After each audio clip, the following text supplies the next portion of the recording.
Hello everybody, it's Proud Geek Kuwait and welcome to this Let's Talk About video. This is a new series I'm trying out, which is about just talking about stuff you guys suggested to talk about. I'll talk about it. Pretty simple. So we started off with DC, it's a pretty wide topic, the brand DC, so that's DC Comics, Entertainment, everything.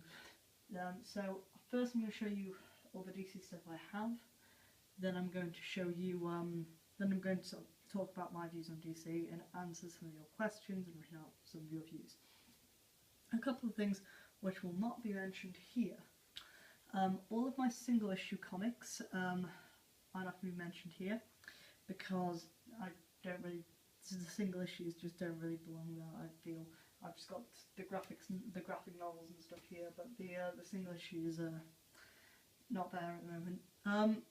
Also, there is a picture which I got from Comic-Con of Superman that is not there because it's currently getting framed and it's going to take a while, so I figured I'd make this video because the poll's been open for a while and nobody's really commented, so yeah, and if you do comment after this video has been put up or filmed, then I'm sorry that your comment hasn't been read out. I had 2 comments as of yet, so those are the comments I'm going to discuss. Another thing is soundtracks. I do have the soundtrack for the Arkham Origins video game and also the Nolan films. However, they are all downloaded on my Mac on iTunes. I am a collector of physical media. Apart from when it comes to music, I like to have my music digital because I feel like it's easier just to get it from your Mac to your iPad to your phone so you can listen to it wherever. And I also feel that the quality sort of drops when you go from a CD and then take that onto there, because I don't really listen to CDs anymore. Anyway, I'm rambling. Let's move on. Another thing that will not be showed up there is obviously sort of the apps which I've got like on here. So that's like the Injustice app and the Arkham Origins app and the DC Comics app. Stuff like that will not be shown because they are, of course, on here. Anyway, so first I'm going to show you the stuff I've got. So,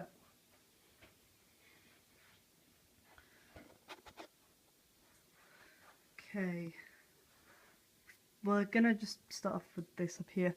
Here we have a poster. I got this poster at the MCM Comic Con. It is a Batman Arkham Origins poster.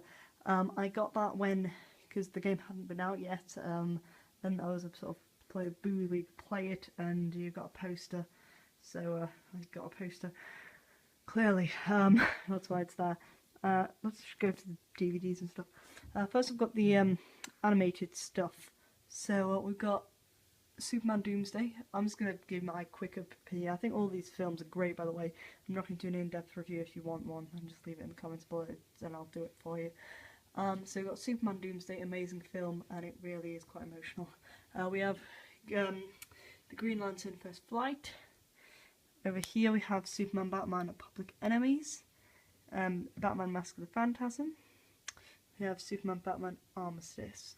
And those are my, actually, oh sorry, yeah, up there. I thought there was one missing. Batman for the Red Hood. Sorry, I thought, wait, where's Batman and the Red Hood? And it is up there. Here I've got Batman Arkham City. This is the Cowl edition. The steelbook, the steelbook of it, which is the metal Batman cowl thing. Excellent edition, excellent game as well. Here we have the Batman Blu-ray Anthology. Unfortunately, it does only come in 2 cases with the 4 films, which I don't really like that they've done that. But there you go. If you want the definition, then you have to just do it. Here we have the Batman, Christopher Nolan. Dark Knight trilogy. This is supposedly the collector's edition. However, this is the only edition you can find nowadays. But when it first came out, it was quite rare. It isn't anymore. So you got your 3 films there, and with each film, you also have your sort of bonus features and stuff. And you got this little booklet in the side. You've probably seen a million of those. So yeah, here we have the Smallville Seasons 1 through 10 box set. I'm loving Smallville. I'm at the end of Season 1 now. It is an amazing series and I'm loving it, so yeah, can't wait to carry on with that. While I'm on this side, We've also got this thing. I showed you guys how to make this. It's a brilliant little thing which you can make. It's just a little Joker, bit of artwork where you just put a Joker card in the middle of a frame, and then you put other cards. I think it looks quite cool. You might not. But yeah, I've got a video on how to make that. Pretty simple. Anyway, down here, when I'm done with these, I'm gonna put them down on the table because, yeah. Again, no real in-depth talking about them. I'm just gonna go through what I've got. So we have, Batman the Killing Joke. Quite a good comic. Unbelievably short though. I thought it was quite, a bit too short actually. But yeah, I don't think they could have really fleshed out the story anymore. Here you have Batman the Long Halloween. I actually bought this and read this on Halloween. So yeah, there you go. Over here is the first DC graphic novel I got, and the first graphic novel. Actually, no, it's not the first graphic novel I ever got. And it's Batman Arkham Asylum. Creepy, creepy, creepy book. Creepy book. That's all I'm going to say on that front. Here we have Batman Year One, a classic, Frank Miller. There you go. Right, and then here are a couple of issues of Empire, where the DC people, or DC is featured on the covers of them. So here we have Empire with Man of Steel. That's the preview for it. And then here, I believe this one's another. Oh dear. And everything's just fallen. Fantastic. Oh dear.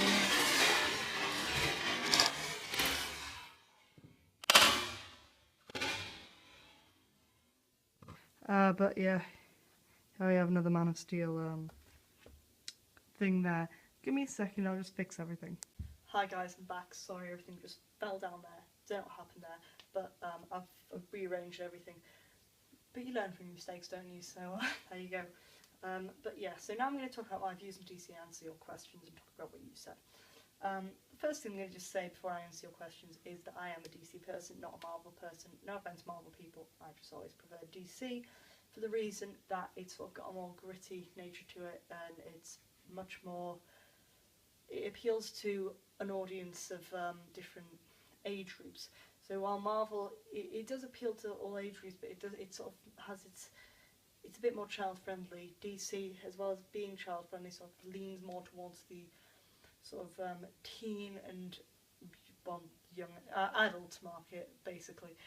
So you've got some of your more dark stuff that you wouldn't find necessarily with Marvel. So now I'm going to answer some of your questions. Alright, so the first question comes from David, and he asked me to talk about the Joker and the various portrayals of the Joker. It's like the voice, the costume, favourite, best, worst impersonation of the Joker. First of all, here down below is David's comment. Thank you very much, David, for commenting. It means a lot that someone has commented on it. I completely do agree with what you're saying, David. I think that the animated series version of the Joker is sort of the most beloved version of the Joker. It's the most traditional version. It's sort of the Jokers that we've grown up with, like the Jokers on the comics, like Killing Joke. This is the Joker that we've all sort of grown to love. However, when you get to like the Dark Knight trilogy and you get Heath Ledger's version, I feel like he sort of gets a new sort of edge to it. I feel like he really does grasp the Joker, and he is my favourite portrayal of the Joker. I feel like he just really, like knows what he's doing with it, and he really does seem like he is that character, and it's quite scary to watch sometimes. But but when an actor can do that, then that is the best thing. And the makeup and the costume for Heath Ledger is just absolutely astounding. And I have watched David's videos, and I know that David has dressed up as the Joker in the past. But so yeah, another thing that I would like to just mention about the Joker is that I feel like the Joker is a character which has sort of carried DC. I feel like DC's got a massive range of brilliant characters, but it does also sort of need someone to hold it together, and I believe the Joker is that. The Joker is the reason the Batman sort of kept going, because I think people read on because they want to know what the Joker's next twisted plot is, what the Joker's going to do. The Joker's the most intriguing character because he doesn't really have a backstory, and that's one of the flaws of the Killing Joke, that they give him a backstory. But he does say that if he is going to have a past, if he is going to have a backstory, he prefers to be multiple choice or words to that effect. But yeah, I feel like the Joker's really carried it, and the Joker is also the reason for things for like characters like Harley Quinn. Harley Quinn would not be there without the Joker. She may have been there, but not in the form that she is. The Joker is a primary key to Harley Quinn's existence, and I think that it would be a shame if Harley Quinn didn't exist. But yeah, thank you, David, for your question. The next question comes from George, and George asks, there's questions there below, but he's basically asking whether what I think of the DC films and whether DC is going to get lost to Marvel. Again, George, thank you very much for your question. It means a lot. I feel like DC are vastly... this is just my opinion as well. I feel like DC are vastly superior to Marvel when it comes to making films. I feel like DC, when it comes to their animated films, they are much more superior, and there are lots more of them. If you look at the count of Marvel animated films, they have made less animated films than DC. If you then think about the amount of Marvel animated films that you can think of off the top of your head, without having to sort of go online and search or really think about it, when you just think of a superhero animated film, you will think of more DC films than you will Marvel. At least that's the case for me and a lot of other people I know. I feel like DC really doesn't know what they're doing. Marvel, in some cases, like with their Adventures series, their series of films, Phase 1 and now Phase 2 is going on. Maybe by the time you watch this, it might be Phase 3. Who knows?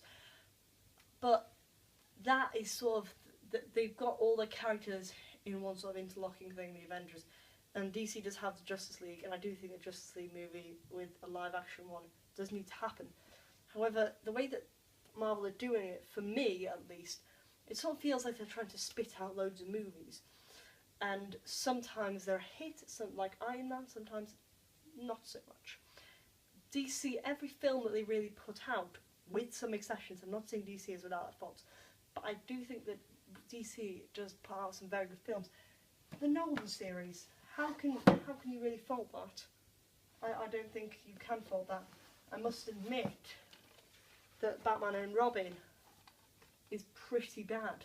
Well, I don't know, I think that pretty bad doesn't really sum it up. But yeah, I have seen all the DC films, just because I don't own them. I have seen all the Superman ones and the Man of Steel ones and all. Yeah, it's just I don't own them. But yeah, I definitely do think that DC does have the edge, and I think that there is no chance of them getting lost to Marvel. I do think, however, that they do need to just step up their game with the live-action films and put out a Justice League film like Marvel has done their Avengers films. I believe one is rumoured and it's in the works. I am really looking forward to the Superman Batman film, the new Man of Steel, although I am a bit sceptical about Jesse Eisenberg and Wonder Woman, and well, you've heard all that. But yeah, I am really looking forward to that film. I do not think that DC will lose to Marvel, or at least get lost to Marvel. I think that their rivalry will keep going on, which is I don't think they will ever lose to Marvel in that sense. Thank you for your question, George. So to wrap this up, I really do like DC. My collection is minute and minuscule compared to other people's. However, it is growing, and I do really like DC, and my Marvel collection is tiny, like literally very small. So yeah, we will continue to do these Let's Talk About videos, even if I get 2 comments like we did last time, like we did this time, because we still have stuff to talk about. So yeah, definitely leave comments in this video for what we can talk about, for what we're going to talk about in the next episode, sorry. In the next episode, I would like to talk about Lord of the Rings and Middle-earth. So that is anything J.R. Tolkien related. So that is the Lord of the Rings trilogy, the Hobbit book of films, whatever, yeah, and the Silmarillion. Anything J.R. Tolkien, anything Lord of the Rings related. So yeah, definitely comment below and let me know what you think of that. This is your open form, so just tell me what you think of it, and when I upload that video then there'll be the next topic. But yeah, definitely let me know what you think about that, and that's the end of my Let's Talk About DC video. Thank you very much for watching. Bye.